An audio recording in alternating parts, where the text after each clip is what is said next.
Hello friend, स्वागत है आप सभी का अपने चैनल द एग्ज़ाम तक पे। फ्रेंड, आज के इस वीडियो में हम लोग बिहार एसएससी के इंटर लेवल स्तरीय भर्ती की प्रैक्टिस शीट नंबर 4 को कवर करेंगे।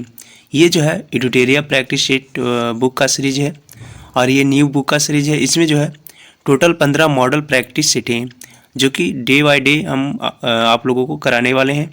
आज जो है प्रैक्टिस शीट नंबर 4 को कवर कराने वाले हैं। इससे पहले ऑलरेडी हमने 1, 2 और 3 को करा दिया है। अगर आप लोग अभी तक नहीं देखें तो जाके चैनल के प्लेलिस्ट में editorial Bihar SSC practice sheet देख सकते हैं। और फ्रेंड, अभी तक मेरे चैनल से नहीं जुड़े हैं, अगर आप बिहार एसएससी की तैयारी करें तो मेरे चैनल से जो है जुड़ जाएं। चैनल को सब्सक्राइब कर देंगे, साथ ही जो है बेल आइकन को भी प्रेस कर दीजिएगा ताकि इस पर जितने भी वीडियो आएँ उसका नोटिफिकेशन सबसे पहले आप तक पहुँचे। तो चलिए फ्रेंड, आज प्रैक्टिस शीट नंबर 4 को कवर करते हैं। सम्राट शाह आलम द्वितीय ने ईस्ट इंडिया कंपनी को बंगाल, बिहार तथा उड़ीसा की दीवानी कब प्रदान की थी? यह जो है 12 अगस्त 1765 को शाह आलम द्वितीय ने ईस्ट इंडिया कंपनी को बंगाल, बिहार तथा उड़ीसा की दीवानी प्रदान की थी। तो ऑप्शन नंबर ए सी इसका राइट आंसर हो जाएगा। 12 अगस्त 1765। 1764 के बाद बक्सर के युद्ध के बाद जो है 1764 बक्सर के युद्ध के विजय के तत्काल बाद जो है बंगाल के गवर्नर जनरल रॉबर्ट क्लाइव ने शाह आलम द्वितीय से इलाहाबाद की संधि की, जो कि 12 अगस्त 1765 को की थी। इस संधि के तहत जो है अंग्रेज को बिहार, बंगाल और उड़ीसा की दीवानी अस्थायी रूप से प्रदान की गई थी। तो ये सारे पॉइंट को जो आप लोग याद रखिएगा। इसमें जितने भी प्रश्न हैं सभी को डिटेल से कराने वाले हैं, तो आप लोग जो वीडियो में शुरू से अंत तक बने रहिएगा। अगला प्रश्न है, निम्नलिखित में से किसे भारतीय पत्रकारिता का राजकुमार कहा जाता है? भारतीय पत्रकारिता का राजकुमार जो है ये कृष्णदास पाल को कहा जाता है। तो ऑप्शन डी कृष्णदास पाल इसका राइट आंसर हो जाएगा। इससे जो है भारतीय पत्रकारिता का राजकुमार कहा जाता है। 1861 में कृष्णदास पाल जो है हिंदू पेट्रियाटिक के संपादक बने थे। तो ये सारे पॉइंट को जो आप लोग याद रखिएगा। अगला प्रश्न है कि लॉर्ड डलहौजी ने राज्य हड़प नीति के अंतर्गत निम्नलिखित में से सर्वप्रथम किस राज्य का विलय हुआ था? इसमें जो है सबसे पहले डलहौजी के शासनकाल में व्यापकगत सिद्धांत को शुरू किया गया था। इस नीति के तहत अंग्रेज साम्राज्य जो है डिले किए जाते थे। जैसे कुछ राज्य हैं, मैं बोल रहा हूँ, आप लोग ध्यान से सुनिएगा।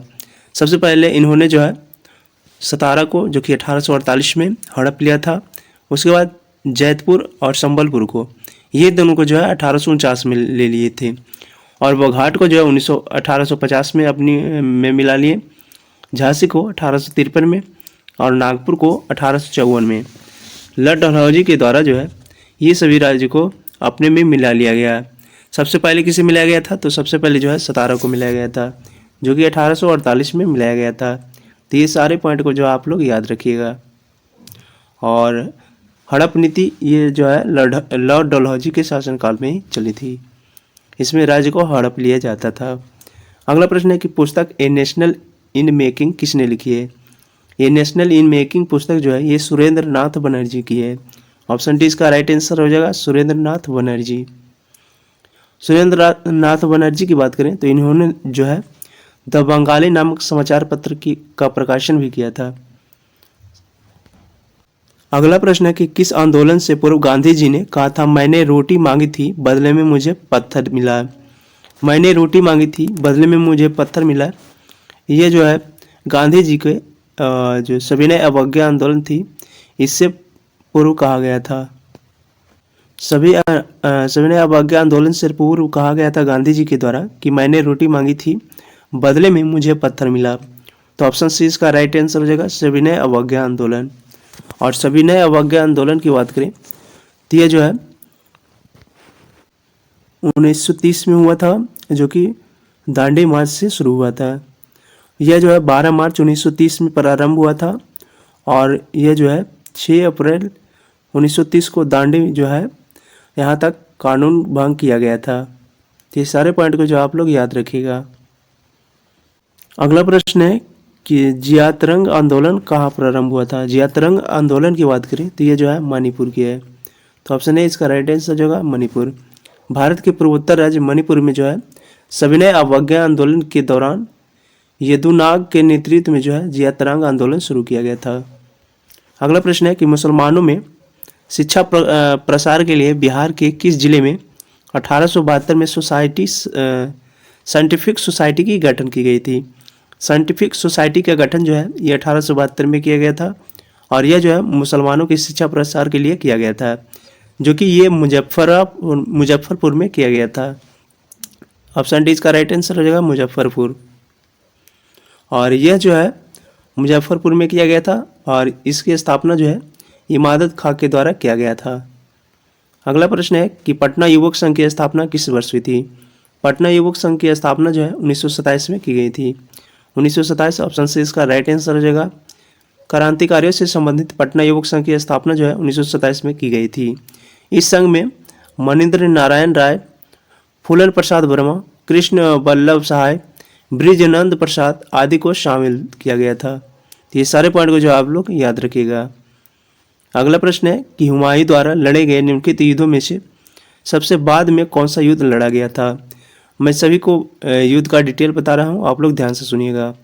पहला है चौसा का युद्ध। चौसा का युद्ध जो है, चौसा का युद्ध ये 1539 में हुआ था। चौसा 1539।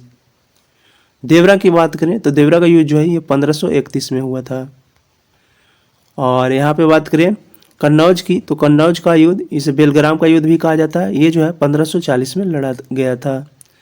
और सरहिंद का युद्ध, सरहिंद जो कि 1555 में लड़ा गया था। यानी सबसे पहले जो है देवरा का युद्ध जो कि 1531, तो सबसे बाद कौन है, सबसे बाद जो है सरहिंद का युद्ध, जो कि ऑप्शन डी इसका राइट आंसर हो जाएगा।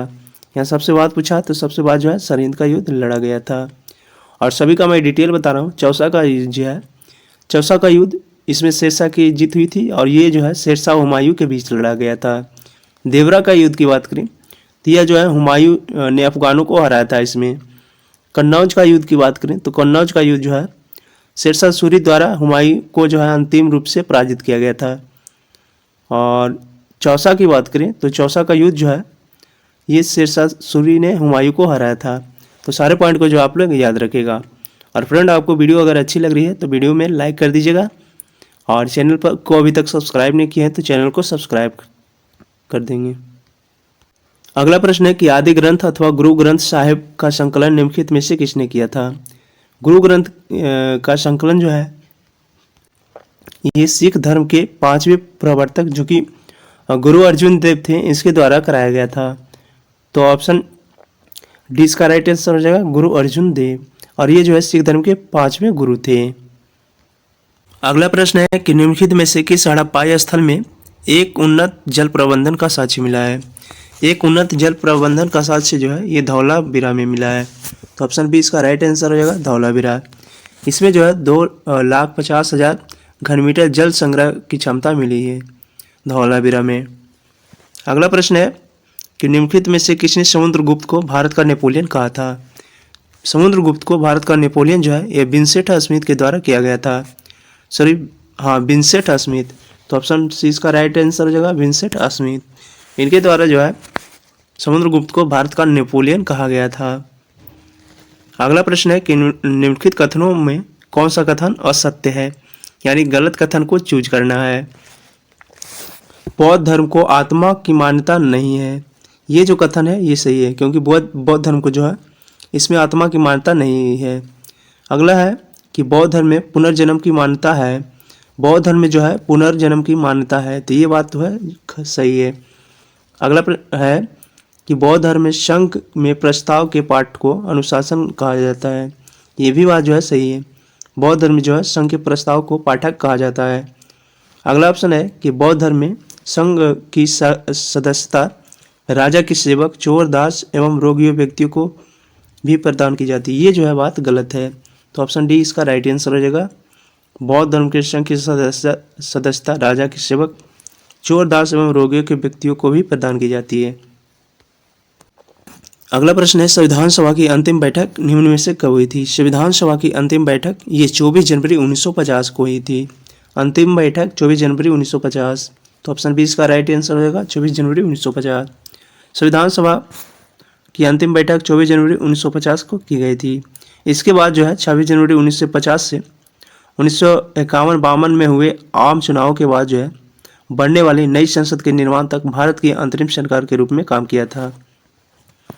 अगला प्रश्न है कि लोकसभा में कितनी सीटें अनुसूचित जाति और अनुसूचित जनजाति के लिए प्रतिनिधित्व के लिए आरक्षित है। SC ST के लिए जो है लोकसभा में टोटल 131 सीटें आरक्षित की गई है। ऑप्शन ए इसका राइट आंसर जगह 131 सीटें। टोटल जो है लोकसभा में 545 सीटें हैं। इसमें जो है 131 SC ST के लिए, उसमें से 131 में SC की बात करें तो SC के लिए जो है टोटल 84 है और ST के लिए टोटल 47 सीटें हैं। तो ये सारे पॉइंट को जो आप लोग याद रखिएगा।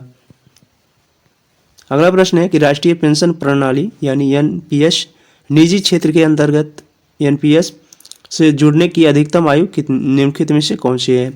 अब जो वर्तमान में इसकी अधिकतम आयु जो कि 65 वर्ष है। इससे पहले जो है इसकी आयु सीमा पहले 60 वर्ष थी, जो कि अब बढ़ाकर 65 वर्ष कर दी गई है। अगला प्रश्न है निम्नलिखित में से कौन सा एक पंचशील का सिद्धांत नहीं था। पंचशील के सिद्धांत की बात करें तो पंचशील सिद्धांत में जो है ये पंचशील सिद्धांत जो है ये चीन और भारत दोनों देशों के बीच थी और ये जो है नई दिल्ली में 29 अप्रैल 1954 को एक समझौता हुआ था। इसमें जो है 5 सिद्धांत तो निम्नलिखित थे, सभी को मैं बता रहा हूँ, आप लोग ध्यान से सुनिएगा। इसमें जो है एक दूसरे के क्षेत्र को अखंडता एवं संप्रभुता पारस्परिक सम्मान करना इसका जो है दिया गया था। दूसरा में कहा गया था कि एक दूसरे पर आक्रमण नहीं करना है और तीसरे में कहा गया था कि दूसरे देशों के आंतरिक मामलों में हस्तक्षेप न करना है, परस्पर सहयोग एवं लाभ को बढ़ाना है। साथ ही इसमें यह कहा गया था कि शांतिपूर्ण अस्तित्व की नीति का पालन भी करना है। यानी ऑप्शन सी नाभिक निवारण करना, ये जो है ऑप्शन गलत है। तो ऑप्शन सी इसका राइट आंसर जगह नाभिकीय निवारण करना, जो कि परमाणु प्रतिरोध, ये कथन जो है नहीं कहा गया था। अगला प्रश्न है कि संविधान सभा के उपाध्यक्ष थे। संविधान सभा के उपाध्यक्ष की बात करें तो संविधान सभा के जो उपाध्यक्ष थे ये डॉक्टर HC मुखर्जी थे। तो ऑप्शन बी इसका राइट आंसर जगह डॉक्टर HC मुखर्जी, ये जो थे संविधान सभा के उपाध्यक्ष थे। संविधान सभा के अध्यक्ष जो कि डॉक्टर राजेंद्र प्रसाद थे और संविधान सभा के उपाध्यक्ष जो कि SC मुखर्जी थे। संविधान सभा के अस्थायी अध्यक्ष जो कि सच्चिदानंद सिन्हा थे। तो ये सारे पॉइंट को जो आप लोग याद रखिएगा। अगला प्रश्न है कि केंद्रीय और प्रांतीय विधान परिषदों में सदस्यों को अनुपूरक प्रश्न पूछने का अधिकार किस अधिनियम के माध्यम से है। इसमें जो है प्रश्न पूछने का अधिकार ये जो है अखिल निर्वाचन भारत परिषद अधिनियम जो कि 1919 के द्वारा प्रदान की गई है। तो ऑप्शन सी इसका राइट आंसर जगह भारत परिषद अधिनियम 1909। इसके द्वारा जो है भारत परिषद अधिनियम 1909 के माध्यम से जो है केंद्रीय और प्रांतीय विधान परिषदों में सदस्यों को अनुपूरक प्रश्न पूछने का अधिकार मिला है। अगला प्रश्न है कि सांसद सदस्यों का निर्भरता अयोग्यता के प्रश्न पर निर्णय लेता है। इस पर जो निर्णय ये भारत निर्वाचन आयोग के परामर्श से राष्ट्रपति लेते हैं। तो ऑप्शन डी इसका राइट आंसर हो जाएगा भारतीय निर्वाचन आयोग के परामर्श से राष्ट्रपति। अगला प्रश्न है कि अंतर्राष्ट्रीय अम्ल वर्षा सूचना केंद्र स्थापित किया गया है। अंतर्राष्ट्रीय अम्ल वर्षा सूचना केंद्र जो है ये ओस्लो में स्थापित किया गया है। ओस्लो, ऑप्शन सी इसका राइट आंसर हो जाएगा। अगला प्रश्न है कि भारतीय मानक समय की यामोत्तर नहीं गुजरती है। भारतीय मानक समय का यामोत्तर जो है ये टोटल 5 राज्यों से होकर गुजरती है, जो कि उत्तर प्रदेश, मध्य प्रदेश, छत्तीसगढ़, उड़ीसा और आंध्र प्रदेश। ये जो है महाराष्ट्र से होकर नहीं गुजरती है। तो महाराष्ट्र, ऑप्शन सी इसका राइट आंसर हो जाएगा। और यह जो है 82.5 डिग्री पूर्वी देशांतर के आधार पर की जाती है। भारत में टोटल जो है एक ही टाइम जोन है, जो कि मिर्ज़ापुर में स्थित है, जो नैनी से होकर गुजरती है। अगला प्रश्न है कि कौन से भारतीय राज्य की अधिकतम सीमा म्यांमार से स्पर्श करती है। म्यांमार से जो स्पर्श करती है सबसे अधिकतम सीमा ये अरुणाचल प्रदेश की है और इसकी जो है ये जो है उत्तर पूर्वी राज्य है। अरुणाचल प्रदेश की बात करें तो इसकी जो राजधानी है ये ईटानगर है और इसे उगते हुए सूरज की भूमि भी कहते हैं।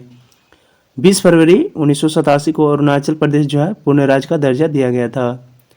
और इस राज्य के प्रमुख त्यौहार की बात करें तो सोलुंग उत्सव, ड्री महोत्सव और तोरंगिया उत्सव, ये सभी जो है अरुणाचल प्रदेश के प्रमुख उत्सव है, त्यौहार हैं। अगला प्रश्न है कि निम्नलिखित में से दक्षिण भारत की सबसे ऊंची चोटी कौन सी है? दक्षिण भारत की सबसे ऊंची चोटी जो कि अनाईमुड़ी है, तो अनाईमुड़ी ऑप्शन ए इसका राइट आंसर हो जाएगा। और इसकी ऊंचाई जो है 2665 मीटर है। तो आप लोग सारे पॉइंट को याद रखिएगा। और ये जो है केरल राज्य में स्थित है। अगला प्रश्न है कि मंदाकिनी नदी किस जल प्रवाह अथवा मुख्य नदी से संबंधित है? मंदाकिनी जो है ये अलकनंदा नदी से संबंधित है। ऑप्शन ए इसका राइट आंसर हो जाएगा, अलकनंदा नदी। मंदाकिनी नदी अलकनंदा नदी जल प्रवाह अथवा मुख्य नदी से संबंधित है। यह अलकनंदा नदी की एक सहायक नदी भी है। इसका उद्गम स्रोत जो है केदारनाथ के निकट से है। यह भागीरथी नदी से मिलकर गंगा नदी बनाती है। अलकनंदा और भागीरथी नदी की बात करें तो इसके संगम को जो है संगम ये जो रुद्रप्रयाग में होता है। और रुद्रप्रयाग को 5 प्रयागों में से एक है। रुद्रप्रयाग जो कि उत्तराखंड राज्य का एक हिस्सा है। ये सारे पॉइंट को जो आप लोग याद रखिएगा। अगला प्रश्न है निम्नलिखित में से कौन सा जलप्रपात नर्मदा नदी पर नहीं है? नर्मदा नदी पे बात करें तो नर्मदा नदी पर जो है जलप्रपात कपिल धारा, दुग्ध धारा, भेड़ाघाट ये सभी जो है नर्मदा नदी पर जलप्रपात है। लेकिन भालूकुंड की बात करें तो भालूकुंड जो है ये नर्मदा नदी पे नहीं है। यह जो है वीना नदी पर है। तो ऑप्शन बी का राइट आंसर हो जाएगा भालकुंड। अगला प्रश्न है कि कौन सा राज्य समूह भाखड़ नागल परियोजना से प्राप्त जलप्रपात करता है? अगला प्रश्न है कि कौन सा समूह भाखड़ नागल परियोजना से जल प्राप्त करता है? भाखड़ नागल परियोजना से जल प्राप्त करने वाला राज्य हरियाणा, पंजाब, राजस्थान ये सभी जो राज्य हैं वो भाखड़ा नागल परियोजना से जल प्राप्त करते हैं। लेकिन हरियाणा, पंजाब और राजस्थान ये जो है इसका राइट आंसर हो जाएगा हरियाणा, पंजाब और राजस्थान ये तीनों स्टेट जो हैं ये भाखड़ा नागल परियोजना से जल प्राप्त करते हैं। भाखड़ा नागल परियोजना की बात करें तो यह जो है सतलज नदी पर स्थित है। और इस बांध की ऊंचाई जो कि 740 फीट है। ये 1325 मेगावाट बिजली को उत्पन्न करती है। अगला प्रश्न है कि भारत में आर्थिक उदारीकरण की शुरुआत हुई थी। आर्थिक उदारीकरण की शुरुआत जो है ये औद्योगिक लाइसेंस नीति में वास्तविक बदलाव के साथ हुई थी। तो ऑप्शन ए इसका राइट आंसर हो जाएगा औद्योगिक लाइसेंस नीति में वास्तविक बदलाव के साथ। अगला प्रश्न है कि क्रेडिट रेटिंग एजेंसीज का विचार कीजिए और तथा उनके कालानुक्रम को व्यवस्थित कीजिए। केयर की बात करें तो केयर की स्थापना जो है ये 1993 में की गई थी। केयर 1993। और ICRA की बात करें तो इसकी जो स्थापना है 1991 में की गई थी। और क्रिसिल की बात करें तो क्रिसिल की स्थापना जो कि 1987 में की गई थी। यानी सबसे पहले जो है क्रिसिल की स्थापना यानी 3, उसके बाद जो है 2, उसके बाद 1 यानी ऑप्शन ए इसका राइट आंसर हो जाएगा। अगला प्रश्न है कि निम्नलिखित युग्मों में से कौन सी सही सुमेलित नहीं है? गोस्वामी समिति की बात करें तो गोस्वामी समिति जो है ये औद्योगिक रूपांतरता की समस्या है। तो ऑप्शन ए इसका सही है। जानकी रमन समिति जो कि शेयर घोटाले की जांच पड़ताल से संबंधित है। मल्होत्रा समिति जो कि बीमा क्षेत्र से में सुधार से संबंधित है। तो ये तीनों जो है सही है। लेकिन तारापुर समिति ये जो है तारापुर समिति की बात करें तो तारापुर समिति जो है ये पूंजीगत खाते में रुपये की परिवर्तनीय पर सलाह हेतु गठित की हुई थी। तो ऑप्शन डी इसका राइट आंसर हो जाएगा। ये जो कथन है ये गलत है। अगला प्रश्न है कि भारत में तृतीय क्षेत्र में सम्मिलित नहीं है। भारत में तृतीय क्षेत्र की बात करें व्यापार और परिवहन ये जो है तृतीय क्षेत्र में, परिवर्तन एवं संचार, बैंकिंग, बीमा ये सभी जो है तृतीय क्षेत्र के अंतर्गत आते हैं। लेकिन वानिकी और मत्स्य की बात करें तो वानिकी मत्स्य जो है ये तृतीय क्षेत्र के अंतर्गत नहीं आते हैं। तो केवल डी इसका राइट आंसर हो जाएगा, केवल 3 जो कि ऑप्शन डी में है। ऑप्शन डी इसका राइट आंसर हो जाएगा, केवल 3। अगला प्रश्न है कि भारत सरकार की राजकोषीय नीति का निम्न में से कौन सा एक उद्देश्य नहीं है? भारत सरकार की राजकोषीय नीति का उद्देश्य की बात करें तो पूर्ण रोजगार, मूल्य स्थिरता और धन तथा आय का न्यायोजित करना वितरित ये सभी जो है भारत सरकार की राजकोषीय नीति का उद्देश्य है। लेकिन अंतर्राज्यीय व्यापार का नियमन ये जो है भारत सरकार के राजकोषीय नीति का कथन नहीं है, उद्देश्य नहीं है। तो ऑप्शन सी इसका राइट आंसर हो जाएगा। अगला प्रश्न है, भारत में खाद्य प्रबंधन का निम्न में से कौन सा एक उद्देश्य नहीं है। खाद्य प्रबंधन के उद्देश्य की बात करें तो खाद्य प्रबंधन का उद्देश्य था खाद्यान्नों का वितरण करना, खाद्यान्नों की खरीद करना, खाद्यान्नों के बफर स्टॉक का रख रखाव करना। ये सभी जो था ये भारत में खाद्यान्न प्रबंधन के उद्देश्य थे। लेकिन खाद्यान्नों का निर्यात करना ये जो था ये भारत में खाद्य प्रबंधन के उद्देश्य नहीं थे। तो ऑप्शन डी इसका राइट आंसर हो जाएगा, खाद्यान्नों का निर्यात। अगला प्रश्न है कि भारत में औद्योगिक क्षेत्र की उपलब्धियों को मापने के लिए निम्न में से कौन सा संस्था औद्योगिक उत्पाद की सूचकांक को जारी करता है। यह जो संस्था जारी करता है इसका नाम है केंद्रीय सांख्यिकी कार्यालय, जो कि CSO कहलाती है। इसके द्वारा जो है भारत में औद्योगिक क्षेत्र की उपलब्धियों को मापने के लिए औद्योगिक उत्पाद की सूचकांक जारी किया जाता है। अगला प्रश्न है कि भारत के बजट में किस वर्ष वस्तु लेन देन कर यानी CTT प्रस्तुत किया गया था। CTT की बात करें तो यह जो है 2013 से 14 में प्रस्तुत किया गया था। तो ऑप्शन ए इसका राइट आंसर हो जाएगा 2013 से 14। इसमें जो है भारत के बजट में लेन देन कर प्रस्तुत किया गया था। अगला प्रश्न है कि द्रोणाचार्य पुरस्कार को खेल प्रशिक्षण के क्षेत्र में दिया जाता है और इसकी शुरुआत जो है कब की गई थी। द्रोणाचार्य पुरस्कार की बात करें तो द्रोणाचार्य पुरस्कार का जो है शुरुआत ये 1985 में किया गया था। मैं कुछ पुरस्कार का शुरुआत की बता रहा हूँ, आप लोग ध्यान से सुनिएगा। अर्जुन पुरस्कार जो कि 1961 में शुरू की गई थी। मेजर ध्यानचंद खेल रत्न पुरस्कार जो कि 1991 से 92 में शुरू की गई थी। राष्ट्रीय खेल प्रोत्साहन पुरस्कार जो कि 2009 में शुरू की गई थी। ये सारे पॉइंट को जो आप लोग याद रखिएगा। अगला प्रश्न है, आकाशदीप पुस्तक के लेखक कौन है। आकाशदीप पुस्तक के लेखक की बात करें तो जयशंकर प्रसाद जो है इसके लेखक हैं। आकाशदीप पुस्तक जयशंकर प्रसाद द्वारा लिखी गई है। चलिए तो मैं कुछ पुस्तक का नाम ले रहा हूँ और इसके लेखक को आप लोग ध्यान से सुनिएगा। पल्लव की बात करें तो पल्लव के लेखक जो है ये सुमित्रानंद पंत है।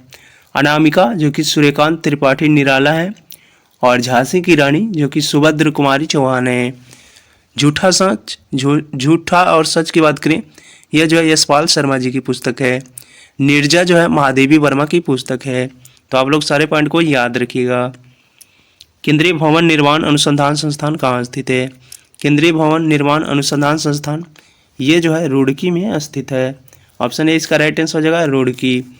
चलिए तो मैं कुछ संस्थान का नाम ले रहा हूँ और उसके मुख्यालय का। भारतीय मौसम वेधशाला जो कि पुणे में स्थित है। राष्ट्रीय मौसम पूर्वानुमान केंद्र जो कि नई दिल्ली में स्थित है। राष्ट्रीय धातु विज्ञान प्रयोगशाला जो कि देहरादून में स्थित है। राष्ट्रीय होम्योपैथी संस्थान जो कि कोलकाता में स्थित है। तो आप लोग सारे पॉइंट को जो है याद रखिएगा। अगला प्रश्न है कि भारत की पहली बोलती फिल्म आलम आरा किस वर्ष प्रदर्शित हुई थी। आलम आरा की बात करें तो आलम आरा जो है 1931 में प्रदर्शित की गई थी। 1931 ऑप्शन सी इसका राइट आंसर हो जाएगा और यह जो है भारत की पहली बोलती फिल्म है। अगला प्रश्न है कि बिहार जाति आधारित गणना 2022 के अनुसार बिहार की कुल जनसंख्या कितनी है। इसमें जो है टोटल बिहार की जनसंख्या ये 13,07,25,315 है। तो ऑप्शन 20 का राइट आंसर हो जाएगा 13,07,25,310, जो कि 2 अक्टूबर 2023 को जाति की आधारित जनगणना 2022 का रिपोर्ट प्रकाशित किया गया था। अगला प्रश्न है कि शांति के क्षेत्र में नोबेल पुरस्कार 2023 हेतु किसे प्रदान किया गया है। शांति के क्षेत्र में नोबेल पुरस्कार 2023 जो कि नरगिस मोहम्मदी को इसे सम्मानित किए गए हैं। तो नरगिस मोहम्मदी इसका राइट आंसर हो जाएगा। इन्हें जो है 2023 में शांति के क्षेत्र में नोबेल पुरस्कार प्रदान किए गए हैं। अगला प्रश्न है कि ग्लोबल जेंडर गैप इंडेक्स प्रतिवर्ष किस संस्था द्वारा जारी होता है। ग्लोबल जेंडर गैप इंडेक्स की बात करें तो यह जो है WEF के द्वारा जारी किया जाता है।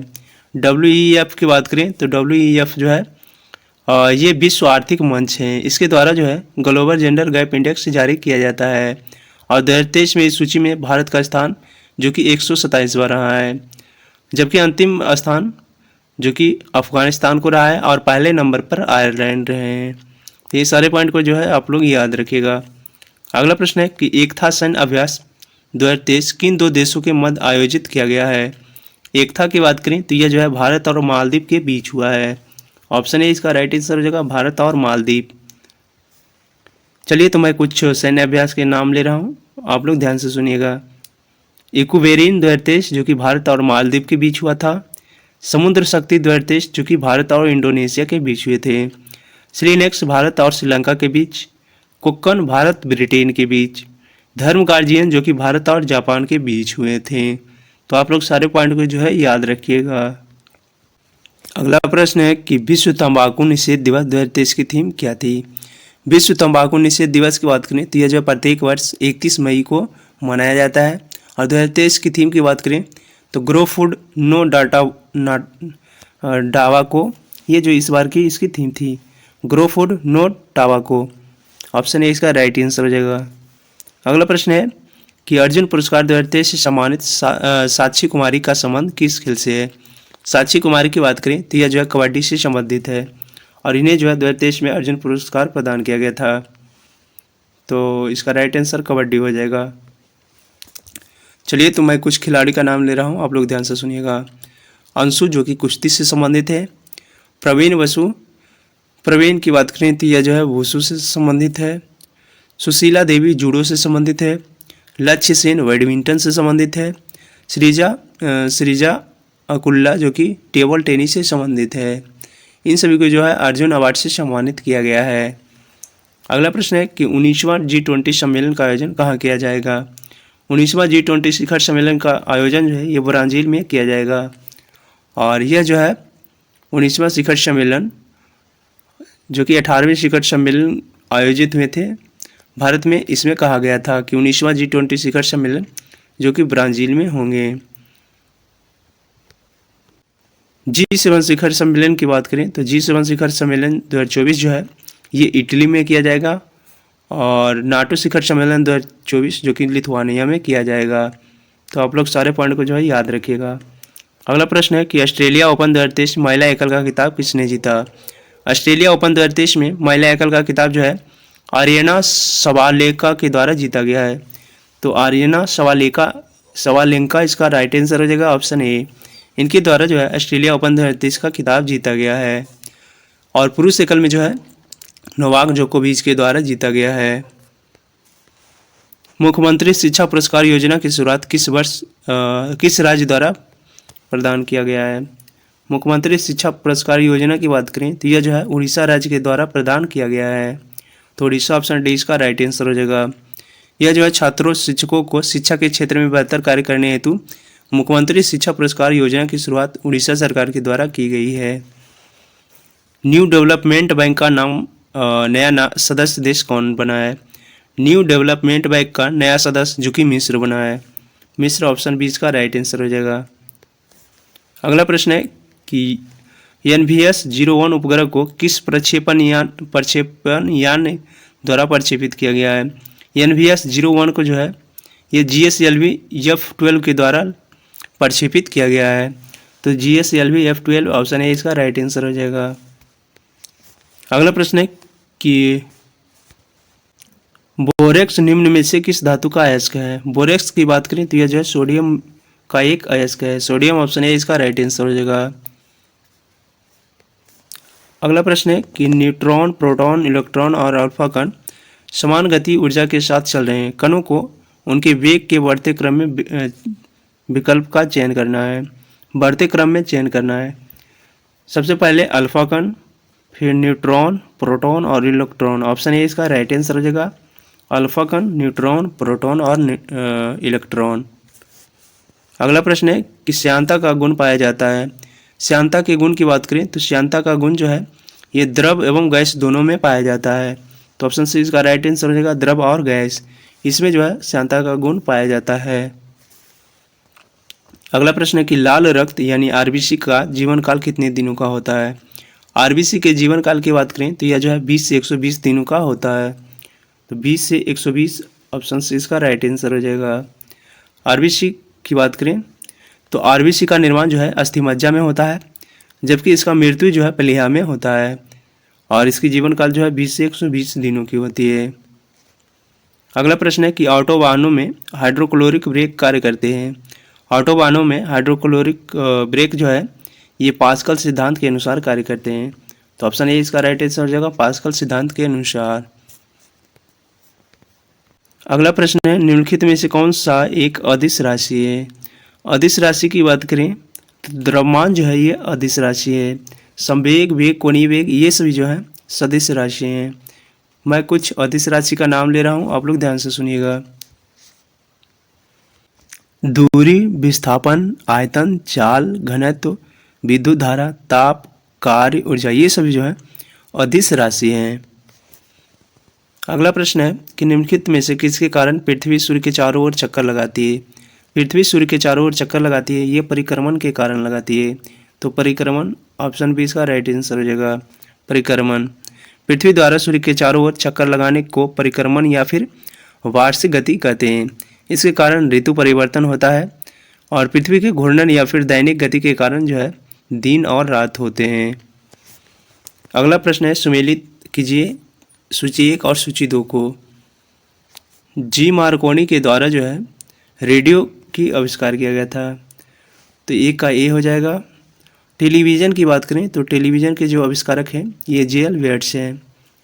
टेलीफोन की बात करें तो टेलीफोन के जो आविष्कारक हैं ये अलेक्जेंडर ग्राहम बेल हैं।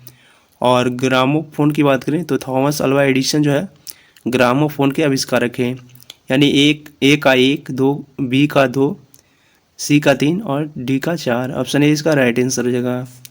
रेडियो का जी मार्कोनी, टेलीविज़न का जेएल वेट्स, टेलीफोन का अलेक्जेंडर ग्राहम बेल, ग्रामोफोन का थॉमस अल्वा एडिसन। अगला प्रश्न है हाइड्रोजन गैस। हाइड्रोजन गैस भरा गुब्बारा होता है। हाइड्रोजन गैस भरा गुब्बारा की बात करें तो यह जो है हवा में केवल गुब्बारा तब ही ऊपर उठता है जब उसका कुल भार विस्थापित वायु के भार से कम हो। ऑप्शन बी इसका राइट आंसर हो जाएगा। हाइड्रोजन गैस का गुब्बारा जो है जब हवा में केवल गुब्बारा तभी ऊपर उठता है जब इसका कुल भार विस्थापित वायु के भार से बहुत कम हो। अगला प्रश्न है कि अवतल दर्पण में प्रतिबिंब किस स्थिति में आभासी एवं सीधा बनेगा। अवतल दर्पण में प्रतिबिंब जो है आभासी एवं सीधा जब वस्तु अवतल दर्पण के फोकस एवं ध्रुव के मध्य हो तभी जो है आभासी एवं सीधा बनेगा। तो ऑप्शन डी इसका राइट आंसर होगा, जब वस्तु अवतल दर्पण के फोकस एवं ध्रुव के मध्य हो। अगला प्रश्न है कि परिपथ में धारा है 2 ओम, 2 ओम, 2 ओम और वोल्टेज जो है ये 2 वोल्ट का है। यह जो है ये समानांतर क्रम में दिया हुआ है और इसमें जो है परिपथ की धारा पूछ रहा है। समानांतर क्रम में जो होता है इसका सूत्र 1/r बराबर 1/r1 1/r2। समानांतर क्रम में ये 2 है जो श्रेणी क्रम और इसके बाद समानांतर क्रम है। श्रेणी क्रम में इसका जो हो जाएगा ये 2 2 4 ओम हो जाएगा और समानांतर क्रम में जब जोड़ेंगे तो 4 ओम और 2 ओम यानी 1/4 प्लस 1/2 1/r बराबर 1/4 प्लस 1/2। जो इसका एलसीएम लेंगे तो 4 आएगा और 1 प्लस 2 यानी 3/4। तो इस r बराबर हो जाएगा 4/3 4/3 यानी ये जो है 4/3 इसका प्रतिरोध हो जाएगा। और जब हम इसकी धारा निकालेंगे धारा बराबर होता है v/i। तो इसमें v हो जाएगा 2 और i जो है 4/3। जब इसको हम हल करेंगे तो ये हो जाएगा 3/2 एम्पियर। 3/2 एम्पियर यानी ऑप्शन ए इसका राइट आंसर हो जाएगा 1.5 एम्पियर। अगला प्रश्न है कि मोमबत्ती की हवा में जलने पर बनने वाला उत्पाद नहीं है। मोमबत्ती में के हवा में जलने वाला उत्पाद की बात करें तो कार्बन मोनोऑक्साइड, कार्बन डाइऑक्साइड, कलिख के रूप में कार्बन, ये सभी जो है मोमबत्ती की हवा में जलने वाले उत्पाद हैं। लेकिन नाइट्रोजन जो है ये मोमबत्ती के जलने वाले उत्पाद में शामिल नहीं है। अगला प्रश्न है कि दांतों के इनेमल में कैल्शियम फॉस्फेट मौजूद होता है जिसकी प्रकृति है।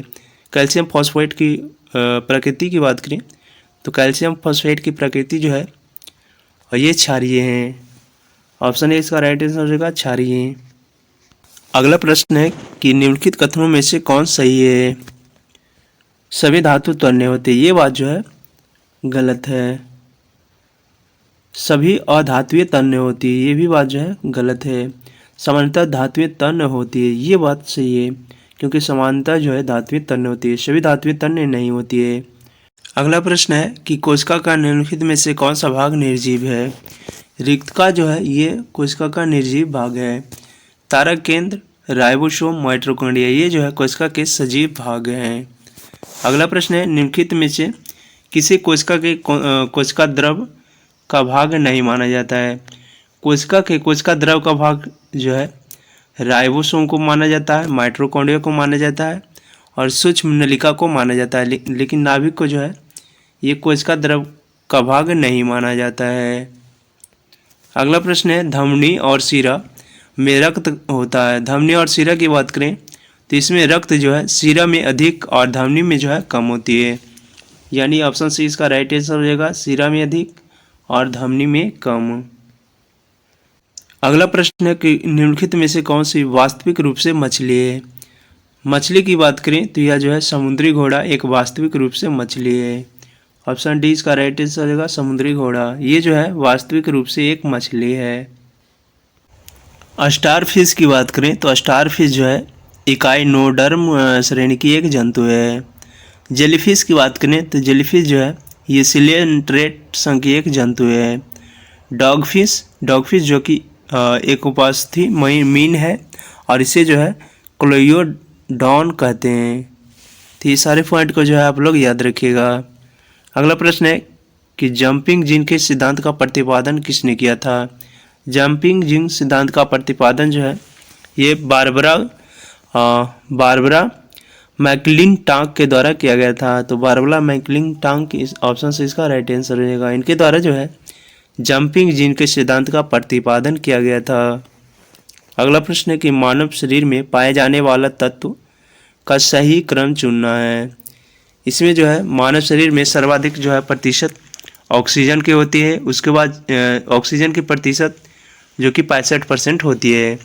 दूसरा स्थान कार्बन की होती है जो कि 18%, फिर जो है हाइड्रोजन जो कि 10%, नाइट्रोजन जो कि 3% और कैल्शियम 1.4%, फास्फोरस जो कि 1.4% होती है। यानी ऑक्सीजन सबसे अधिक, उसके बाद कार्बन, फिर हाइड्रोजन, फिर नाइट्रोजन, उसके बाद कैल्शियम, यानी ऑप्शन ए इसका राइट आंसर हो जाएगा। मानव शरीर में जो है पाए जाने वाला तत्व है। अगला प्रश्न है कि निम्नलिखित में से कौन सा युग्म पादप हार्मोन से संबंध सुमिलित नहीं है। पादप हार्मोन की बात करें तो पादप हार्मोन से जो संबंधित है ये जिब्रेलिन्स जो कि बौने पौधे की लंबाई वृद्धि करती है, साइटोकाइनिन जो कि कोशिका विभाजन में कार्य करती है, और एब्सिक्सिक एसिड जो कि वृद्धि रोधक है। लेकिन ऑक्सिन्स की बात करें तो ऑक्सिन्स जो है ये फल पकाने वाला है, ये बात जो है सुमेलित नहीं है। तो ऑप्शन है इसका राइट आंसर हो जाएगा। फल पकाने वाले की बात करें तो फल पकाने के काम में जो आते हैं ये जो है एथिलीन गैस जो है ये फल पकाने के कार्य आते हैं। तो ये सारे पॉइंट को जो आप लोग याद रखिएगा। अगला प्रश्न है कि रासायनिक परिवर्तन में शामिल हैं। रासायनिक परिवर्तन की बात करें तो रासायनिक परिवर्तन में जो है अवशोषण या ऊर्जा का मुक्त रासायनिक परिवर्तन की विशेषता है। ऑप्शन सी इसका राइट आंसर हो जाएगा, अवशोषण या ऊर्जा को मुक्त करना, ये जो है रासायनिक परिवर्तन में शामिल हैं। अगला प्रश्न है कि जंग एक मिश्रण है। जंग की बात करें तो जंग का जो रासायनिक सूत्र होता है ये Fe2O3 होता है, Fe2O3 या फिर Fe और OH का होल 3। ऑप्शन सी इसका राइट आंसर हो जाएगा। अगला प्रश्न है और इसका रासायनिक नाम जो होता है ऑक्साइड और हाइड्रोक्साइड का मिश्रण, ये जो है ऑक्साइड और हाइड्रोक्साइड का मिश्रण होता है। स्मॉग किसका उदाहरण है। स्मॉग की बात करें, स्मॉग जो है ये हवा में बिखरा हुआ पानी का धुआं और पानी का उदाहरण है। और स्मॉग जो कि हवा में बिखरा हुआ धुआं और पानी का उदाहरण है। तो ऑप्शन सी इसका राइट आंसर, ऑप्शन डी इसका राइट आंसर हो जाएगा, हवा में बिखरा धुआं और पानी। अगला प्रश्न है, निम्नलिखित में से कौन सा विद्युत का सर्वोत्तम चालक है। विद्युत का सर्वोत्तम चालक की बात करें तो समुद्री जल जो है ये विद्युत का सर्वोत्तम चालक है। ऑप्शन सी इसका राइट आंसर हो जाएगा, समुद्री जल। फ्रेंड, हमने जो है आज की इस वीडियो में सारे 75 जीके जीएस के प्रश्न कवर करा दिए हैं। आपको वीडियो कैसी लगी आप लोग कमेंट में ज़रूर बताइएगा। और अभी तक मेरे चैनल से नहीं जुड़े तो चैनल को सब्सक्राइब कर लेंगे। साथ ही आपको वीडियो अगर अच्छी लगी तो एक लाइक के साथ शेयर भी कर देंगे। चलिए फ्रेंड, तो अब हम लोग अगले सेट में मिलेंगे, प्रैक्टिस सेट नंबर 5 में। आज के लिए इतना ही। जय हिंद।